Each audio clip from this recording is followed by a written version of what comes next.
Have you had a student in your class you knew you could do really well, but just wasn't getting the support they needed, either in your classroom because the class is so large, or they just didn't have the support at home in terms of knowledgeable parents or brothers and sisters who could support their schoolwork? We've had many of those students. I know I have.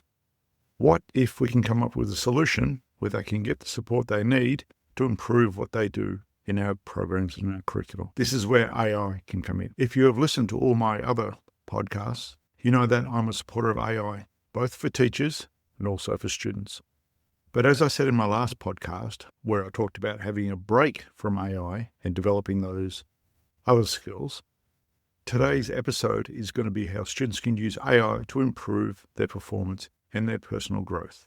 And it's not about just getting the answers by putting a query in, such as a Google search or an AI search, and copying out the answer with no context or knowledge whether it's correct. It's about getting their existing work and improving it. And as teachers, that's what we want them to do. Students to reflect on the work that they've done and then improve on that through different iterations.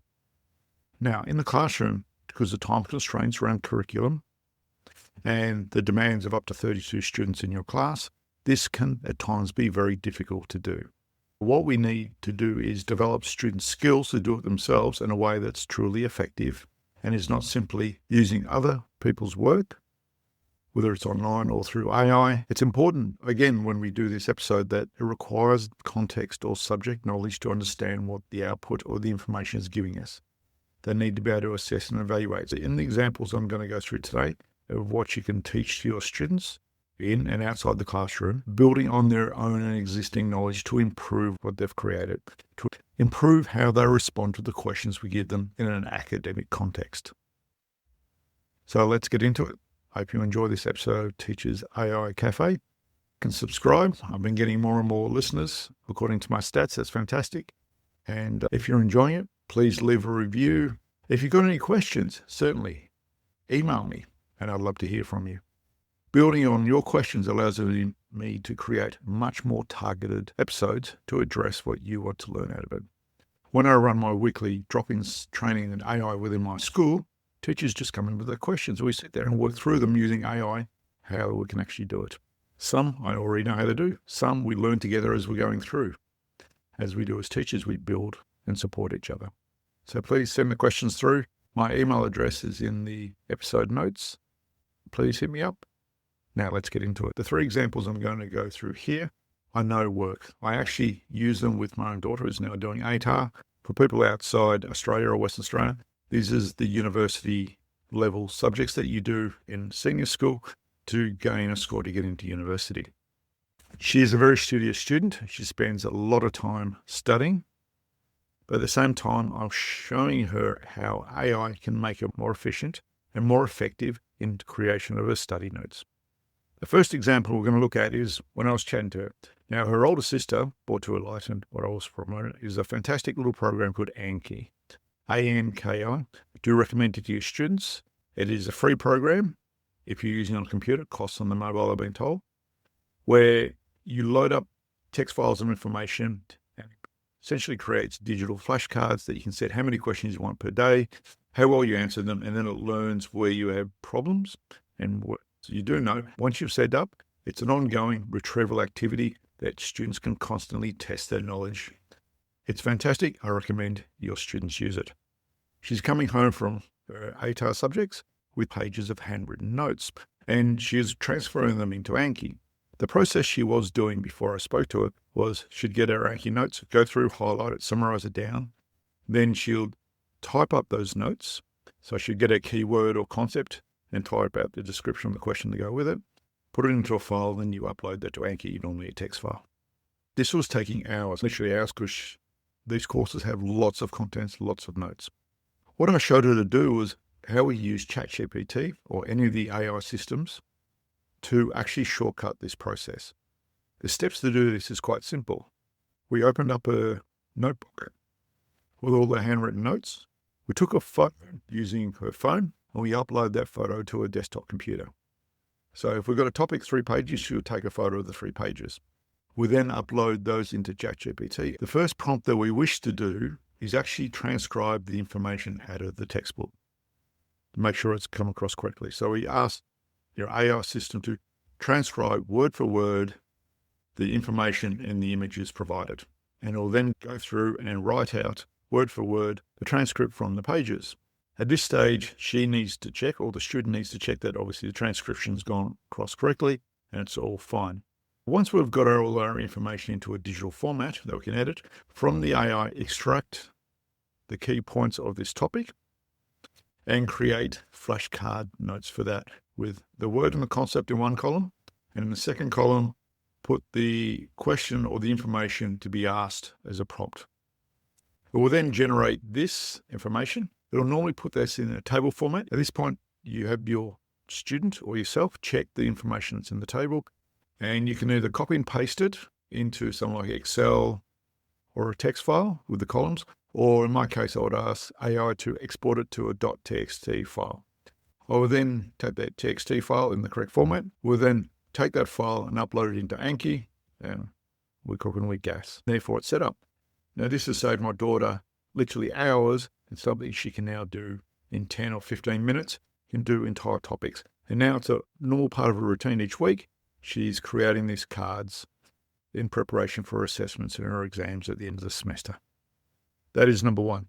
Digitizing existing work so we can manipulate it, in this case, the Anki flashcard example, to then create more focused, summarized information on the content that the student's actually learning. The second one is actually getting feedback. As was discussed previously, feedback is the most important tool that we can give our students. We get them to do the work, we provide feedback, suggest improvements, and they'll go away and build on top of that. That is a core life skill, as well how we want to run our classrooms. Now, they can't always do this in the classroom because there's obviously limited time. So we want them to be able to do this at home as well.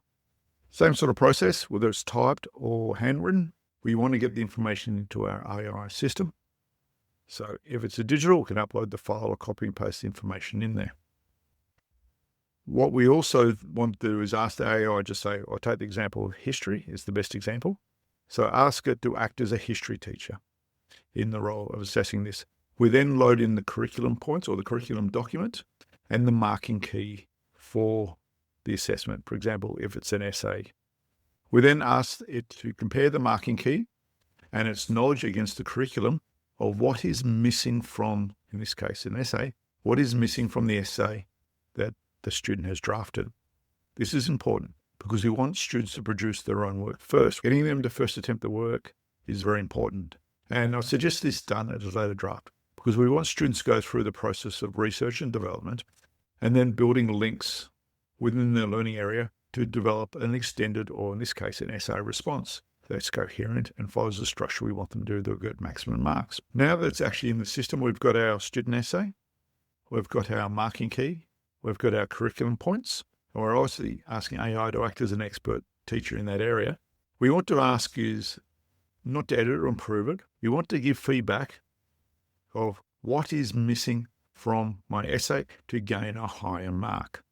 So what AI will it will go through and assess the essay in this example, and then highlight in dot points at the end where it can actually be improved. The students can then look at that feedback and reflection. And it's often is very similar to what a teacher would give them.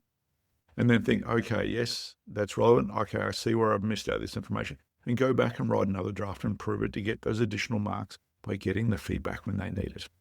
Now, the AI, once again, you need to double check the content and the feedback it's giving in terms of the relevance of the course and obviously the context of the questions. What I suggest you do, if you have any students do this, is then ask them to show the feedback they're getting from the AI system and whether it's relevant for your course.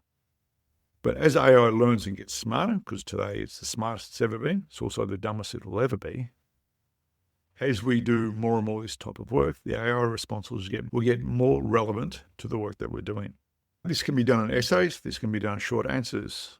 You can easily do it in multiple choices, but you don't really get the value out of that. So this sort of process is report writing, short answers, essay type structures, where there's a clear goal. So this style of feedback is applicable to any written type of work. Anything that requires more complexity and thought, it is very good at giving that additional bit of feedback to have that incremental improvement. Number 3 is what we've been doing in the last week. As I said, my daughter is now sitting her exams, her first lot of 8R exams at school. And as part of the process, what we did is actually mapping out potential essay questions. We'll take history again. So the way we do that, we upload the entire curriculum that the school is teaching, all the dot points, into AI. So once our curriculum is uploaded, the student enter essay questions, for example, in history, that they've already answered in class.